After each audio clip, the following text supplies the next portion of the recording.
Dr. Paul Pearsall was a man who was called a neuro-psychologist. He counseled men and women before and after heart transplants. It's becoming more and more common for people to have heart transplants. He wrote a book called Heart Code. And Dr. Pearsall said he noticed something that at first he didn't want to publicly reveal because he knew people would look askance at it and people would look and say, that's crazy. But you know what he noticed? That people who have had heart transplants have personality changes. People who have heart transplants, get this, have things happen in their lives that don't happen with people who've had a kidney transplant, a liver transplant, or a lung transplant, just heart transplants. And I didn't believe it at first until I started reading the book, and he told one anecdotal story, many anecdotal stories, but the one that grabbed my heart was this one. He told of a man who had a factory job, as he described it. Said he was a racist. Said he hated classical music. He was country and western, that's it. Don't even talk to me about any other kind of music, that kind of guy.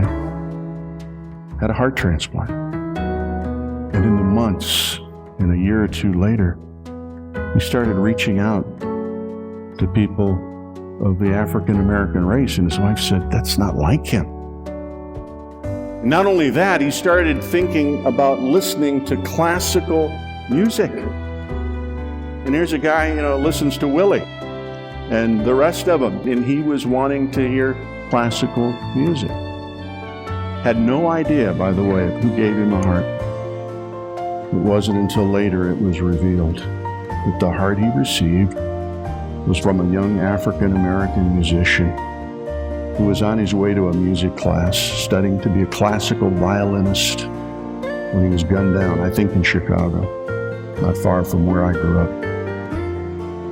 And Dr. Pearsall said, isn't that interesting? He said, people can discount that, they can dismiss it. And he said, when you get a new heart, something happens.